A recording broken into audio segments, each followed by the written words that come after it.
भारतीय किसान यूनियन ने नोएडा, ग्रेटर नोएडा और यमुना प्राधिकरण के खिलाफ अनिश्चितकालीन धरना शुरू कर दिया। ग्रेटर नोएडा में 0 पॉइंट पर एक्सप्रेसवे के नीचे महापंचायत के बाद धरने का ऐलान हुआ। तीनों प्राधिकरणों के अधिकारी किसानों से बातचीत करने पहुंचे, लेकिन वार्ता बेनतीजा रही। किसानों ने कहा कि जब तक उनकी मांगों को पूरा नहीं किया जाता तब तक धरना चलता रहेगा। तुर्की में एक कोयला खदान में विस्फोट में अब तक 25 लोगों की मरने की खबर आई है। स्थानीय अधिकारियों ने बताया कि उत्तरी तुर्की में एक कोयला खदान के अंदर विस्फोट में कम से कम 25 लोगों की मौत हो गई है, जबकि बचाव दल रात भर काम कर रहे हैं। दर्जनों अन्य लोगों को निकालने की कोशिश कर रहे हैं। अधिकारियों ने जानकारी देते हुए बताया कि अभी भी करीब 39 लोग फंसे हुए हैं। कम से कम 14 अन्य को बचा लिया गया है।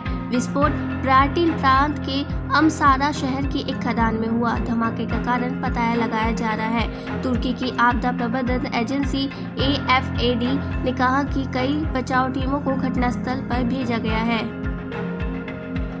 महाराष्ट्र में मराठी डांडिया के बाद बीजेपी ने वर्ली के जंबोरी मैदान में 19 से 23 अक्टूबर तक वर्ली में दीपोत्सव मनाने का फैसला किया है। ये मैदान ठाकरे गुट युवा नेता आदित्य ठाकरे का निर्वाचन क्षेत्र में है। इस पर्व के आयोजन के साथ बीजेपी की मंशा BMC चुनाव से पहले ठाकरे गुट को संदेश भी देना है। इस कार्यक्रम में महाराष्ट्र के उप मुख्यमंत्री देवेंद्र फडणवीस समेत अन्य बड़े नेता शामिल होंगे। विदेश मंत्री जयशंकर आज से मिस्र के 2 दिवसीय आधिकारिक यात्रा पर होंगे। इस यात्रा के दौरान वह विदेश मंत्री समेह शोकी के साथ क्षेत्रीय और अंतर्राष्ट्रीय मुद्दों पर चर्चा करेंगे। विदेश मंत्री जयशंकर मिस्र अरब गणराज्य की 2 दिन की यात्रा पर है।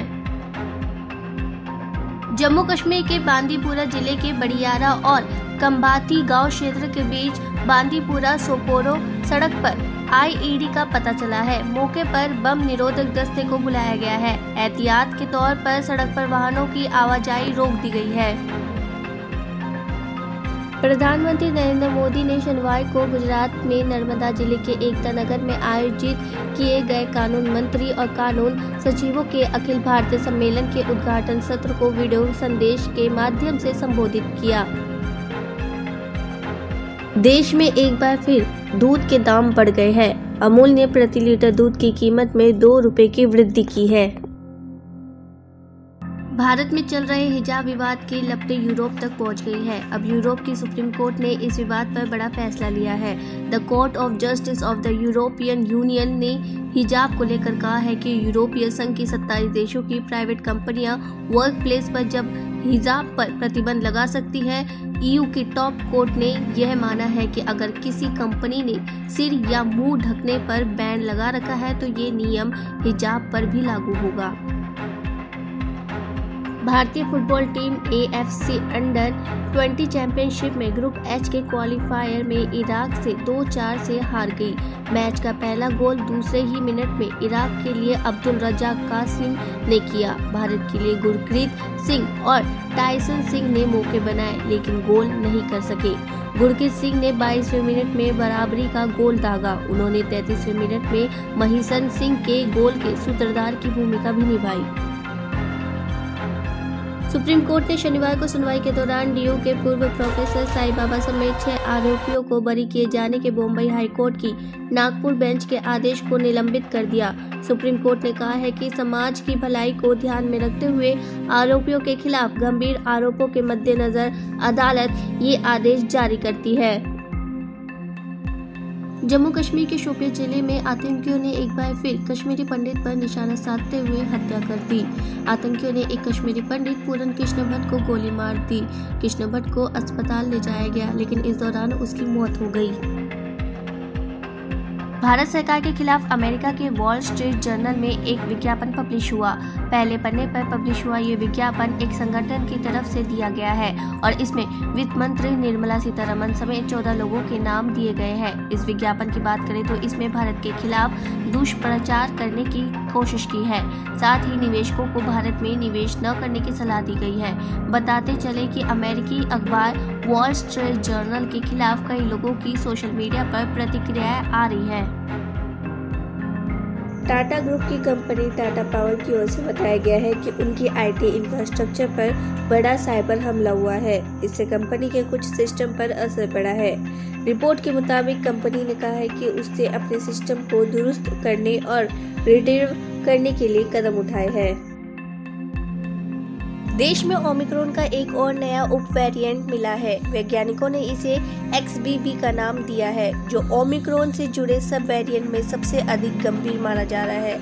अभी तक ये उप वेरिएंट बांग्लादेश, यूरोप और उत्तरी अमेरिका के कुछ हिस्सों में था, लेकिन बीते कुछ महीनों में ये भारत के कई राज्यों तक पहुंचा है। फूलपुर से पूर्व सांसद व माफिया अतीक अहमद की मुश्किलें और भी बढ़ती जा रही है। खुद गुजरात की जेल में बंद है, वहीं दोनों बेटे उत्तर प्रदेश की जेल में बंद है। प्रशासन ने उसके खिलाफ गैंगस्टर एक्ट के तहत 14 की कार्रवाई के तहत अब तक करीब 1000 करोड़ की संपत्ति कुर्क कर चुकी है। वहीं शनिवार को लखनऊ के गोमती नगर व गोमती नगर विस्तार इलाके में 34 करोड़ रुपए की संपत्ति कुर्क करने की तैयारी कर चुकी है। प्रयागराज की धूमनगंज थाने की पुलिस शनिवार को कार्रवाई में जुट गई है। दक्षिण जिले की ग्रेटर कैलाश एक थाने पुलिस ने दुष्कर्म के आरोप में NSG के मेजर को गिरफ्तार किया है। आरोपी ने युवती को पौष इलाके ग्रेटर कैलाश एक में बुलाकर धोखे से संबंध बनाए। इस मामले में दक्षिण जिला DCP चंदन चौधरी ने दुष्कर्म का मामला दर्ज करने की पुष्टि की है। दिल्ली चुनाव आयोग ने MCD चुनाव की तैयारियां तेज कर दी है। आयोग ने चुनाव कराने के लिए सभी 12 जोन के क्षेत्रीय निगम उपायुक्तों को नोडल अधिकारी और क्षेत्रीय शिक्षा उपायुक्तों को उप नोडल अधिकारी बनाने का आदेश जारी कर दिया है। इसके अलावा 18 अक्टूबर को सभी पोलिंग स्टाफ के विस्तृत जानकारी साझा करने के लिए कहा है। पाकिस्तान के मुल्तान में एक अस्पताल की छत पर शवों का ढेर सामने आया है। मामला पंजाब निस्तार अस्पताल का है, जहां बताया जा रहा है कि शवों के कई अंग भी गायब है। अधिकतर शवों से चीर-फाड़ किया है और कई शवों के चेस्ट खुले हैं। इससे आशंका बताई जा रही है कि शवों से हृदय और अन्य अंग निकाले जा चुके हैं। अस्पताल की छत पर ये बरामद शवों की संख्या 500 तक बताई जा रही है। अमेरिकी सरकार की ओर से उन भारतीयों को बड़ी राहत मिली है जो लंबे वक्त से वर्किंग वीजा के लिए इंतजार कर रहे थे।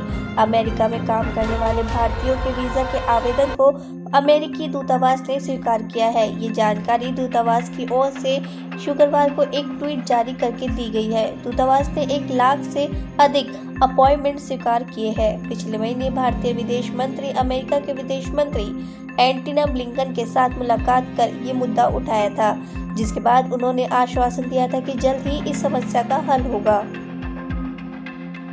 झारखंड हाई कोर्ट के chief justice doctor Ravi Ranjan व जस्टिस SN प्रसाद की खंडपीठ पीठ में भाजपा विधायक ढूलू महतो की बेनामी संपत्ति की जांच के लिए दाखिल याचिका पर सुनवाई हुई। सुनवाई के बाद अदालत ने इस मामले में पटना स्थित SBI को प्रतिवादी बनाने का निर्देश दिया। अदालत ने SBI को 11 नवंबर तक जवाब दाखिल करने का निर्देश दिया है।